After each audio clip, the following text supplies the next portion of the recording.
ನೀವಿನ್ನು ನಿಮ್ಮ ಡೈಮಂಡ್ ಕನ್ನಡ ಟಿವಿಗೆ ಸಬ್ಸ್ಕ್ರೈಬ್ ಆಗಿಲ್ಲವೇ? ಹಾಗಿದ್ದರೆ ಸಬ್ಸ್ಕ್ರೈಬ್ ಬಟನ್ ಮೇಲೆ ಕ್ಲಿಕ್ ಮಾಡಿ ಹಾಗೂ ನಮ್ಮ ಹೊಸ ವಿಡಿಯೋಸ್ ಅಪ್ಲೋಡ್ಗೋಸ್ಕರ ಪಕ್ಕದಲ್ಲಿ ಕಾಣುವ ಬೆಲ್ ಬಟನ್ ಮೇಲೆ ಕ್ಲಿಕ್ ಮಾಡಿ. ನಮ್ಮ ಎಲ್ಲ ವಿಡಿಯೋಸ್ಗಳನ್ನು ಲೈಕ್ ಮಾಡಿ, ಶೇರ್ ಮಾಡಿ ಹಾಗೂ ಕಮೆಂಟ್ ಮಾಡಿ.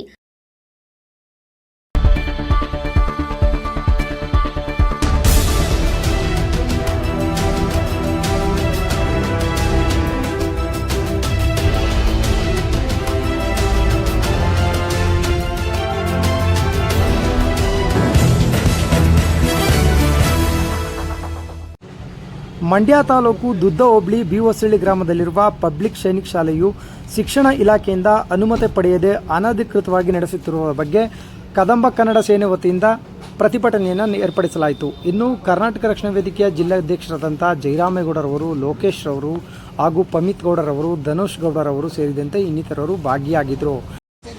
ಆ ಮಕ್ಕಳನ್ನ ವಾಪಸ್ಸು ಅದೇ ಶಾಲೆಗೆ ಸೇರಿಸುವಂಥ ಒಂದು ವ್ಯವಸ್ಥೆ ಅಂತ ಇರಬೇಕು ಅಂತ ಹೇಳಿದ್ದೀನಿ. ಅದಕ್ಕೆ ಕ್ರಮ ವಹಿಸ್ತೀನಿ. ನನಗೆ ಈಗ ಮೊನ್ನೆ ಬಂದಿರೋದ್ರಿಂದ ಇವತ್ತು ನಾನು ನೆನ್ನೆಲ್ಲ ಮೊನ್ನೆ 2 ದಿವಸ ಆಯ್ತು ಬಂದು, ಇದು 3ನೇ ದಿವಸ ಡ್ಯೂಟಿ ಮಾಡ್ತಾ ಇರೋದು. ನಾನು ಕ್ರಮ ಮಾಡ್ತೀನಿ. ಈಗ 3 ದಿವಸ ಆಯ್ತು ಅಂತ ಅದ್ರ ಜೊತೆ ಚೆಲ್ಲಾಟ ಆಡ್ಬಿಡಿ.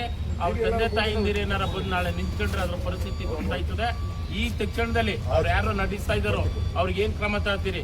ನಿಮ್ಗೆ ಅನುಮತಿ ಇಲ್ದೇನೆ ಇಲ್ಲಿವರೆಗೆ ಶಾಲೆ ನಡೆದದೆ ಅಂದ್ರೆ ನೀವು ಯಾವ ತರದಲ್ಲಿ ಇದ್ದೀರಿ? ನಿಮ್ಮ ಕಾರ್ಯವೈಖರಿ ಯಾವ ತರ ಇದೆ? ನಿಮ್ಮ ಇಲಾಖೆ ದಕ್ಷತೆ ಹೆಂಗಿದೋ? ಹಾಗಾದ್ರೆ ನಾಳೆ ಇನ್ನೊಂದೇನೋ ತರೀತಾರೆ, ಅದಕ್ಕೆ ನಿಮ್ ಜವಾಬ್ದಾರ ಐತಿರಿ.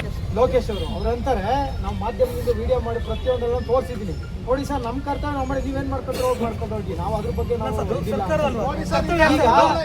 ಈ ಜಂತರ್ ಮಂತರ್ನಲ್ಲಿ ಮಕ್ಕಳು ಸೀಟಿಗೆ ಎಷ್ಟು ಹೋರಾಟ ನಡೀತಾ ಇದೆ. ಇಡೀ ನಮ್ಮ ಮಂಡ್ಯ ಜಿಲ್ಲೆನಲ್ಲಿ, ಅದು ನಮ್ಮ ತಾಲೂಕು ವಲಯದಲ್ಲೇ ನಡೀತಾ ಇದ್ರು ಇದನ್ನು ಕಣ್ಮುಚ್ಚಿ ಕುಳಿತು ಆರೋಪ ಎಷ್ಟು ಎತ್ತು ಕಾಡ್ತದೆ ಅಂದ್ರೆ ಮಾಧ್ಯಮದ ಹೆಚ್ಚರು ಕೂಡ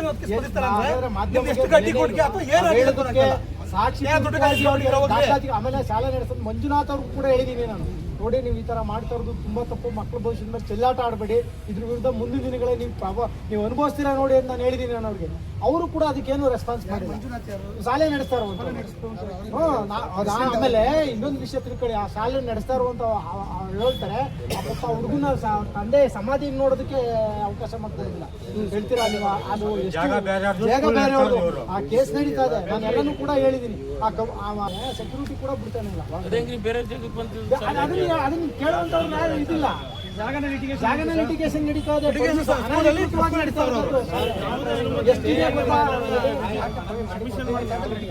ನಿಮ್ದು ಅವ್ರಿಗೆ ಯಾವ ರೀತಿ ಶಿಕ್ಷಣ ಎಲ್ಲಿ ಕೊಡ್ತೀರಿ? ಆ ಶಾಲೆಗೆ ಯಾವಾಗ ಪಬ್ಲಿಕ್ ನ್ಯೂಸ್ ಇಲ್ಲಿ ಕೇಳಿ.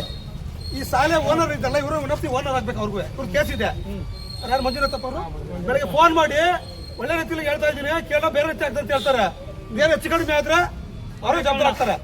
ಇದು ಪಬ್ಲಿಕ್ ಮುಂದೆ ಹೇಳ್ತಾ ಇದ್ದೀನಿ. ಹುಡುಗರಿಗೆ ಫೋನ್ ಮಾಡಿದಂತೆ ಬೆಳಗ್ಗೆ ಯಾರು ಫೋನ್ ಮಾಡಿದ್ದು ಸರ್?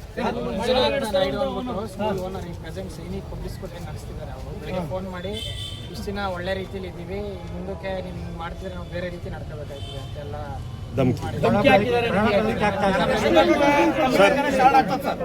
ಸದ್ಯದಲ್ಲಿ ನೀವು ಅದನ್ನ ಸರಿಪಡಿಸಂದ್ರೆ ಎಲ್ಲದಕ್ಕೂ ನೀವೇ ಹೊಣೆ ಆಗ್ತೀರಾ. ಇವ್ರು ಹೆಚ್ಚು ಕಮ್ಮಿ ನೀವೇ ಹೊಣೆ ಆಗ್ತೀರಾ. ಇವತ್ತು ಹೊಸ ಬಂದು ಅಂತ ಹೇಳ್ತಾ ಇದ್ದೀರಿ. ನೀವು ಲೆಟರ್ ಕೊಡ್ತಾ ಸಂಘಟನೆ ಲೆಟರ್ ಕೊಡ್ತಾ ಇದೀವಿ. ಆದಷ್ಟು ಬೇಗ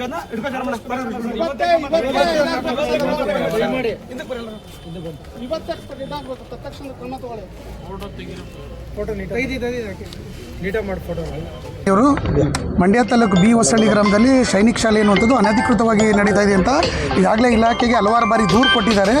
ದೂರು ಕೊಟ್ಟರು ಕೂಡ ಆ ಶಾಲೆಯವರು ಇಲಾಖೆಯಿಂದ ಯಾವುದೇ ರೀತಿ ಪೂರ್ವಾನುಮತಿಯನ್ನು ಪಡೆಯದೇ ಶಾಲೆ ನಡೆಸ್ತಾ ಇದ್ದಾರೆ. 80 ಮಕ್ಕಳು ಅಲ್ಲಿ ಕಲಿತಿದ್ದಾರೆ. ಆ ಮಕ್ಕಳಿಗೆ ಯಾರು ಹೊಣೆ ಅಂತ ನನಗೂ ಕೂಡ ಇಂದು ಮನವಿ ಕೊಟ್ಟಿದ್ದೀರ ತಾವೆಲ್ಲರೂ ಕೂಡ. ನಾನು ಇಂದು ಈಗಲೇ ಈ ಶಾಲೆಗೆ ಭೇಟಿ ನೀಡಿ, ಯಾಕೆಂದರೆ ನಾನೀಗ 2 ದಿವಸದಲ್ಲಿ ಕರ್ತವ್ಯಕ್ಕೆ ಹಾಜರಾಗಿರೋದು ಮಂಡ್ಯ ಜಿಲ್ಲೆಗೆ. ನಾನು ಇವತ್ತೇ ಈ ಮಧ್ಯಾಹ್ನ ಶಾಲೆಗೆ ಹೋಗಿ ಶಾಲೆಗೆ ಏನಿದೆ, ಮಕ್ಕಳು ಎಷ್ಟು ಜನ ಇದ್ದಾರೆ ಅಂತ ಪರಿಶೀಲನೆ ಮಾಡಿ, ಮತ್ತು ಈಗಾಗಲೇ ನಮ್ಮಲ್ಲೂ ಕೂಡ ರಿಜೆಕ್ಟ್ ಮಾಡಿದ್ದಾರೆ. ಅದನ್ನು ಅಪ್ಲಿಕೇಶನ್ ಹಾಕಿದ್ರು ಪರ್ಮಿಷನ್ಗೆ. ಓಕೆ, ಇಲ್ಲಿ ಬಿ ಒ ಆಫೀಸಲ್ಲೂ ಕೂಡ ಪ್ರೀ ಪ್ರೈಮರಿ ಪೂರ್ವ ಪ್ರಾಥಮಿಕ ಶಾಲೆಗೂ ಕೂಡ ಅರ್ಜಿಯನ್ನು ಹಾಕಿದರು. ಅಲ್ಲೂ ಕೂಡ ಆ ಶಾಲೆಯಲ್ಲಿ ಏನು ತೊಂದರೆ ಅಂದರೆ ಲ್ಯಾಂಡ್ ಲಿಟಿಗೇಷನ್ ಇದೆ, ಜಮೀನಿನ ಡಿಸ್ಪ್ಯೂಟ್ ಇದೆ, ವ್ಯಾಜ್ಯ ಇದೆ. ಹಾಗಾಗಿ ಅದಕ್ಕೆ ನಾವು ಪರ್ಮಿಷನ್ ಕೊಡೋಕ್ಕೆ ಬರಲ್ಲ. ಸೊ ಆ ನಿಟ್ಟಿನಲ್ಲಿ ನಾನು ಈಗಲೇ ಹೋಗಿ ಆ ಮಕ್ಕಳನ್ನ ಬೇರೆ ಸ್ಕೂಲ್ಗೆ ಸೇರಿಸುವಂಥ ಒಂದು ಪ್ರಯತ್ನ ಮಾಡ್ತೀನಿ. ಇಲಾಖಾ ನಿಯಮಾನುಸಾರ ನಾನು ಕ್ರಮ ವಹಿಸ್ತೀನಿ. ಯಾವ್ದು ಕ್ರಮ ಕೈಗೊಳಿಸಿರ ಸರ್? ಸರ್ ಈಗ ಹೋಗ್ತಾ ಇದ್ದೀನಿ, ಹೋಗ್ಬಿಟ್ಟು ನೋಡಬೇಕಲ್ಲ ಸರ್, ಹೋಗಬೇಕು, ಸ್ಕೂಲಿಗೆ ಹೋಗ್ತಾ ಇದ್ದೀನಿ, ಹೋಗಿ ಎಷ್ಟು ಮಕ್ಕಳಿದ್ದಾರೆ, ಏನಿದೆ ಮಾಹಿತಿ, ಯಾಕೆ ನಡೆಸ್ತಾ ಇದ್ದೀನಿ ಅಂತ ಹೇಳಿ ಅತಿ ಶೀಘ್ರದಲ್ಲೇ ನಾನು ಕ್ರಮ ವಹಿಸ್ತೇನೆ. ಈ ಹಿಂದೆ ಪೇಪರ್ ನೋಟಿಫಿಕೇಶನ್ ಕೊಟ್ಟು 1 ತಿಂಗಳಾಯ್ತು, ಯಾವುದೇ ರೀತಿಯಾದಂಥ ಕ್ರಮ ಕೈಗೊಳ್ಳಿ. ಅದಕ್ಕೆ ಈಗ ನಾನು ಬಂದಿದ್ದೀನಲ್ಲ, ಈ ಕ್ರಮ ವಹಿಸ್ತೀನಿ ಅವರೇ ನಾನೀಗ. ಖಂಡಿತ. ತಾಲೂಕಿನಲ್ಲಿ ಬೇರೆ ಈ ತರ ಅನುಮತಿ ಪಡೆಯದೆ ನಡೀತಾ ಇರುವಂಥ ಶಾಲೆಗಳು ಸರ್ ನಾನು ಹೇಳಿದ್ನಲ್ಲ, ಮೊನ್ನೆ ಬಂದಿರೋದು ನನ್ನ ಗಮನಕ್ಕೆ ಇದು ಫಸ್ಟ್ ಬಂದಿದೆ. ಆ ರೀತಿ ಏನಾರು ಇದ್ದರೆ ನಾನು ನಿಮ್ಮ ಮಾಧ್ಯಮದ ಮುಂದೆ ಬಂದು ಹೇಳ್ತೀನಿ, ಅದನ್ನು ಕ್ರಮ ವಹಿಸ್ತೀನಿ ನಾನು ಖಂಡಿತ. ದುದ್ದ ಹೋಬಳಿಯಲ್ಲಿರುವಂಥ ಬಿ ಹೊಸಳ್ಳಿ ಗ್ರಾಮದಲ್ಲಿರುವಂಥ ಪಬ್ಲಿಕ್ ಸೈನಿಕ್ ಶಾಲೆ ವಿರುದ್ಧ ಆ ಶಾಲೆಯಲ್ಲಿ ಅದು ಜಾಗ ತ್ಯಾಗದಲ್ಲಿರೋದ್ರಿಂದ ಶಾಲೆ ನಡೆಸಂಗಿಲ್ಲ ಅಂತೇಳಿ ಅದಕ್ಕೆ ನೋಟಿಸ್ ಕೊಟ್ಟಿದ್ದು ಸರ್ಕಾರದಿಂದ. ಅಲ್ಲಿ ಶಾಲೆ ನಡೆಸಂಗಿಲ್ಲ ಅಂತೇಳಿ ಅನಧಿಕೃತವಾಗಿ ಶಾಲೆ ನಡೀತಾ ಇದೆ. ಅಲ್ಲಿ ಅದ್ರ ವಿರುದ್ಧ ಅಲ್ಲಿ ಲೋಕಲ್ ಜನಗಳು ಮತ್ತು ಅಲ್ಲಿ ಜಮೀನು ತ್ಯಾಜ್ಯ ಕೊಟ್ಟಿರಲ್ಲ, ಅವ್ರಿಗೆ ಇಷ್ಟ ಬರೀ ಹೇಳಿದ್ರು ಅವರು ಸರಿಯಾದ ಸೂಕ್ತ ಕ್ರಮನ ಕೊಂಡಿರಲಿಲ್ಲ. ಆ ನಿಟ್ಟಿನಲ್ಲಿ ಆ ಶಾಲೆ ತ್ಯಾಜ್ಯ ಓಡಿರುವಂಥ ಸ್ನೇಹಿತರಂತ ನಮ್ಮ ಪಮ್ಮೀರ್ ಅವರು ನಮ್ಮ ಹತ್ರ ಬಂದು ಹೇಳಿದ್ರು, ಸರ್ ಈ ರೀತಿ ನಮ್ಗೆ ತೊಂದರೆ ಕೊಡ್ತಾ ಇದ್ದಾರೆ, ಅಲ್ಲಿ ಶಾಲೆ ನಡೆಸಲಿಕ್ಕೆ ಅನುಮತಿ ಇಲ್ಲ, ಆದರೂ ಕೂಡ ಶಾಲೆ ನಡೆಸ್ತಾ ಇದ್ದಾರೆ, ನಾವು ತುಂಬ ಬರುವಾಗಿ ಹೇಳಿದ್ದೀವಿ, ನಮ್ಮ ತಂದೆಯವ್ರದ್ದು ಸಮಾಧಿ ಇದೆ ಅಲ್ಲಿ ಪೂಜೆ ಮಾಡಲಿಕ್ಕೂ ಬಿಡ್ತಾ ಇಲ್ಲ ಅಂತೇಳಿ ಇವರು ತಮ್ಮ ನೋವನ್ನ ತೋಡ್ಕೊಳ್ತಾರೆ. ಆ ವಿಚಾರವಾಗಿ ನಾವು ಕದಂಬ ಸೈನ್ಯದಿಂದ ಕಳೆದ ವಾರ ಬಂದು ಮಾನ್ಯ ಇಲ್ಲಿ ಸೌಭಾಗ್ಯ ಮೇಡಮು ಮತ್ತು DDP ಇಬ್ಬರು ಭೇಟಿ ಮಾಡಿ ವಿಚಾರ ತಿಳಿಸ್ತೀವಿ. ನಾವು ಸದ್ಯದಲ್ಲೇ ಮಾಡ್ತೀವಿ, 1-2 ದಿನ ಅಂತ ಹೇಳಿದ್ರೆ ಅವ್ರು ಮಾಡಲಿಲ್ಲ. ಲೆಟ್ರ್ ಕೊಟ್ಟಿದ್ವಿ, ಅವ್ರಿಗೆ ಎಚ್ಚರಿಕೆಯನ್ನು ಕೊಟ್ಟಿದ್ವಿ, ತಮಗೆ ಗೊತ್ತಿದೆ, ತಾವು ಕೂಡ ಹೇಳಿದಿರಿ, ಎಚ್ಚರಿಕೆ ಕೊಟ್ಟಿದ್ವಿ, ನೀವು ಮಾಡಲಿಲ್ಲ ಅಂದರೆ ಟಂಟ ಚಳವಳಿ ಮಾಡ್ತೀವಿ ಅಂತ ಹೇಳಿದ್ವಿ. ಅದೇ ರೀತಿ ಇವತ್ತು ನಮ್ಮ ರಕ್ಷಣಾ ವೇದಿಕೆ ಜಯಮಂಡಲ ಸಹಕಾರ ಮತ್ತು ಪರ್ಮಿಟ್ ಸಹಕಾರ, ನಮ್ಮ ಸಂಘಟನೆ ಎಲ್ಲ ಸಹಕಾರದಿಂದ ಟಂಟ ಚಳವಳಿ ಯಶಸ್ವಿಯಾಗಿ ಮಾಡಿದ್ವಿ. ಇದೀಗ ಹೊಸದಾಗಿ ಬಂದಿರುವಂಥ ಇವರು ಬಿ ಅವರು DDP ಬಸವರಾಜ್ ಅವರು ಇದನ್ನು ನಾವು 3 ದಿನದಲ್ಲಿ ಕ್ಲಿಯರ್ ಮಾಡ್ತೀವಿ ಅಂತ ಹೇಳ್ತಾ ಇದ್ದಾರೆ. ಅದಾದ ನಂತರ ಅವ್ರು ಸರಿಯಾಗಿ ಇದನ್ನು ನಿರ್ವಹಿಸಿಲ್ಲ ಅಂದರೆ ಉಗ್ರವಾದ ಹೋರಾಟನ ನಾವು ಮತ್ತು ರಕ್ಷಣಾ ವೇದಿಕೆ ಜಯರಾಮಣ್ಣ ಅವರು ಮತ್ತು ನಮ್ಮ ಸ್ನೇಹಿತರೆಲ್ಲ ಸೇರಿ ಮಾಡ್ತೀವಿ ಅಂತೇಳಿ ಈ ಮೂಲಕ ತಮ್ಮಲ್ಲಿ ಹೋರಾಟ ಇಲ್ಲೆಲ್ಲ ಅಷ್ಟೇ DC ಆಫೀಸ್ಗೆ ಮನವಿ ಕೊಡ್ತೀವಿ, ಮಾಡ್ತೀವಿ, ಈಗ ಹೋಗಿ ಮನವಿ ಕೊಡ್ತೀವಿ. ಯಾಕೆಂದ್ರೆ ಅವ್ರು ಒಪ್ಕೊಂಡಿರೋದ್ರಿಂದ ಒಂದು ಸಾಂಸ್ಕೃತಿಕ ಹೋಗಿ ಮನವಿ ಕೊಟ್ಟು ಹೋರಾಟ ನಿಲ್ಲಿಸ್ತೀವಿ. ನನ್ನ ಶಿವಕುಮಾರ್ ಅಂತೇಳಿ ಕದಂಬ ಕನ್ನಡ ಸೇನೆ ರಾಜ್ಯಾಧ್ಯಕ್ಷ.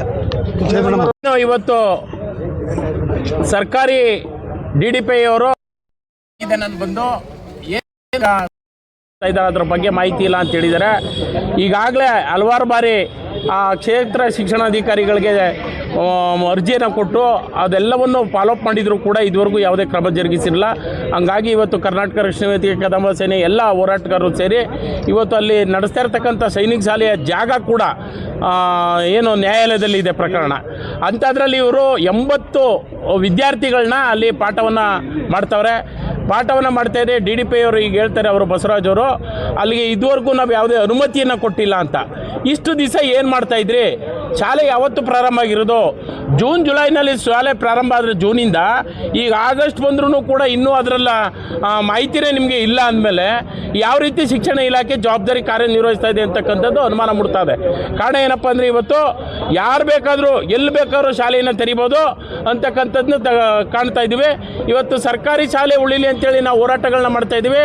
ಸರ್ಕಾರಿ ಶಾಲೆಗೆ ಮಕ್ಕಳುಗಳನ್ನ ಕರ್ಕೊಬರ್ಲಿಕ್ಕೆ ತಂದೆ ತಾಯಿ ಹಿಂದೆ ಮುಂದೆ ನೋಡ್ತಾರೆ. ಇಂಥ ಅನುಮತಿ ಇಲ್ಲದೇ ಇರೋ ಶಾಲೆಗೆ ಮಕ್ಕಳನ್ನ ಕೊಟ್ಟು ಅವ್ರ ಮಕ್ಕಳ ಭವಿಷ್ಯವನ್ನು ಹಾಳು ಮಾಡುವಂಥ ಪರಿಸ್ಥಿತಿ ನಮ್ಮ ಕಣ್ಣೆದುರಿಗಿದೆ. ಹಾಗಾಗಿ ಇವತ್ತು DDP ಬಸವರಾಜರವರು ನಾನು ಸಂಪೂರ್ಣ ಜವಾಬ್ದಾರಿಯನ್ನು ಇದ್ರ ಬಗ್ಗೆ ತಗೋತೀನಿ, ಮುಂದಿನ ಕ್ರಮ ಏನಾಗುತ್ತೆ ಅಂತ ನಾನು ತಿಳಿಸ್ತೀನಿ ಅಂತ ಹೇಳಿದ್ದಾರೆ. ಆ ಹೋರಾಟವನ್ನು ಈಗೇನು DDP ಅವರ ಗಮನಕ್ಕೆ ತಂದಿದ್ದೀವಿ, ಕ್ಷೇತ್ರ ಶಿಕ್ಷಣಾಧಿಕಾರಿ ಮೇಲೆ ಏನು ಕ್ರಮ ಜರುಗಿಸ್ತೀರಿ ಮತ್ತು ಸರ್ಕಾರಿ ಏನು ಮಾಡ್ತೀರಿ ಅಂತಕ್ಕಂಥದ್ದನ್ನ ಪ್ರಶ್ನೆ ಮಾಡಿದ್ದೀವಿ. ಅದರ ಜವಾಬ್ದಾರಿ 80 ಮಕ್ಕಳನ್ನ ನಾವು ಸೇರಿಸುವಂಥದ್ದನ್ನ ನಾವು ಜವಾಬ್ದಾರಿ ತಗೊಂಡಿದ್ದೀವಿ ಅಂತ ಹೇಳಿದ್ದಾರೆ. ಹಾಗಾಗಿ ಇವತ್ತು ಅಲ್ಲಾಗಿರ್ತಕ್ಕಂಥ ಎಲ್ಲ ಅನ್ಯಾಯವನ್ನು ಸರಿಪಡಿಸಬೇಕು. ಆ ಜಮೀನು ಶಾಲೆ ನಡೆಸ್ತಾ ಇರತಕ್ಕಂಥ ಜಮೀನು ನ್ಯಾಯಾಲಯದ ಪ್ರಕರಣದಲ್ಲಿರೋದ್ರಿಂದ ಅದೇನು ಮೂಲತಃ ಏನಿದೆ ಅದನ್ನ ಇತ್ಯರ್ಥಪಡಿಸ್ಕೊಂಡು ನೀ ಶಾಲೆ ನಡೆಸಪ್ಪ, ಅನುಮತಿ ಪಡೆಯಪ್ಪ ಅಂತ ಹೇಳಬೇಕು. ಯಾವುದೇ ಕಾರಣಕ್ಕೂ ಅನುಮತಿಯನ್ನೇ ಪಡೆಯದೇನೆ ಇಲ್ಲಿವರೆಗೂ ನಡೆಸಿರ್ತಕ್ಕಂಥವ್ರಿಗೆ ಅನುಮತಿ ಕೊಡಬಾರ್ದು ಅಂತಕ್ಕಂಥದ್ದನ್ನ ನಾವು ಎಚ್ಚರಿಕೆಯನ್ನು ನೀಡಿದ್ದೇವೆ. ಮುಂದಿನ ದಿನಗಳಲ್ಲಿ ಇದೇ ರೀತಿ ಆದರೆ ಉಗ್ರವಾದಂಥ ಹೋರಾಟವನ್ನು ಹಮ್ಮಿಕೋಬೇಕಾಗತ್ತೆ. ಈ ವಿಚಾರವನ್ನು ಮಾನ್ಯ ಜಿಲ್ಲಾಧಿಕಾರಿಗಳ ಗಮನಕ್ಕೂ ತಂದು ಈ ಹೋರಾಟವನ್ನು ಮಾಡ್ತಾ ಇರ್ತಕ್ಕಂಥದ್ದಾಗದೆ. ಹಾಗಾಗಿ ಮುಂದುವರೆದ್ರೆ ಆ ಸರ್ಕಾರಿ ಶಾಲೆ ಉಳಿಸು ನಿಟ್ಟಿನಲ್ಲಿ ಏನು ಪೋಷಕರು ಕೂಡ ಜವಾಬ್ದಾರಿಯುತವಾಗಿ ಅವರ ಮಕ್ಕಳನ್ನ ಸೇರಿಸಬೇಕು ಅಂತ ಈ ಮೂಲಕ ಅವರಲ್ಲಿ ಮನವಿ ಮಾಡ್ತೇನೆ.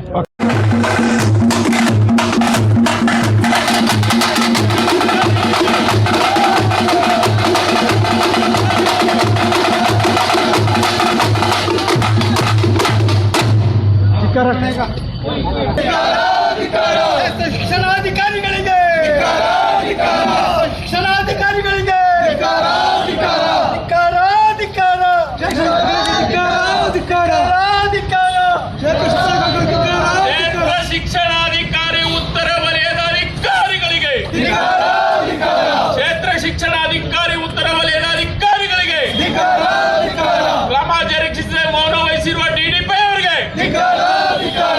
ಕ್ರಮ ವಹಿಸದೆ ಮೌನ ವಹಿಸಿದ ಡಿಡಿಪಿ ಅಧಿಕಾರಿಗಳಿಗೆ 80 ಮಕ್ಕಳ ಜೊತೆ ಚೆಲ್ಲಾಟ ಆಡುತ್ತಿರುವ ಶಿಕ್ಷಣಾಧಿಕಾರಿಗಳಿಗೆ